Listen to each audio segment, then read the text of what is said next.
Hi, Brett Warren from Metropole. Are you currently holding an underperforming property in your portfolio? Our property markets have reached amazing highs over the last 12 months and many investors have reaped the rewards.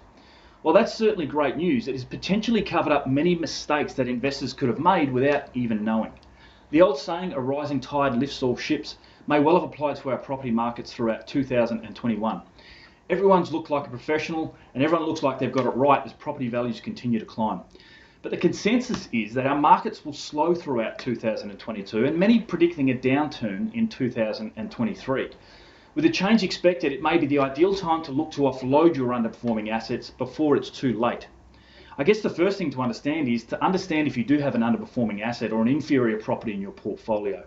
The simplest way to do that is to compare the math. Understand how your property's performed over the time you've held it, and then compare it to the average for the area or the state you've bought or the city you've bought in. For instance, Brisbane, Sydney or Melbourne over a 10-year period, and how's your property performed against that average. I know that's something we've done in the last probably 5 years for our clients, and consistently performing at 1 or 2 or 3% above the average is a really good sign. Anything that's not performing or performing less than that, I probably have some red flags there. So to start with, that's the first place to start. If you're still considering and wondering if you have an underperforming asset because it's only performing average, or you've held it for such a short time and you're not aware, then potentially it's the time to dig a little deeper. When we look for our investment grade properties, 80% of what we're looking for is the location.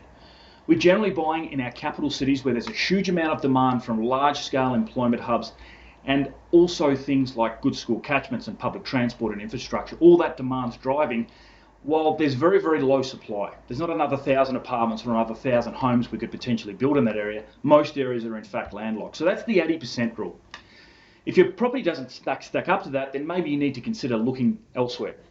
The remaining 20% gets down to ground level, and this becomes a little bit easier. If you're looking for properties on a main road or in a flooded area, that's probably something you should try and avoid. If you're looking for properties that are on train lines or too close to train lines, if you're looking for properties in large complexes or buying off the plan or things like that as well, there's some serious red flags there, and you should look to offload those particular properties. Why should you do that? Well, in my opinion, I think you may be running out of time. Demand levels have peaked if we look at REA's insights from last year. Finance approvals have also peaked during that time. So your pool of buyers are going to get less and less as the year goes on. And if experts are right, by the end of the year, demand levels probably would have dropped off a fair bit. So this is your chance to sell your underperforming assets. If you're still unsure or you want to work out an exit strategy to offload those particular properties, why not engage the team at Metropole? That's exactly what we do. We're unbiased, we're independent, and we're professional property strategists who have decades of experience. We don't go off a gut feel. We have facts and data and numbers to actually help you put a plan in place and put an exit strategy, should we do that, to transition your asset base to get it working a lot harder for you and get your funds working towards your end goal. If you do have any further questions, please reach out, and thanks again for your time.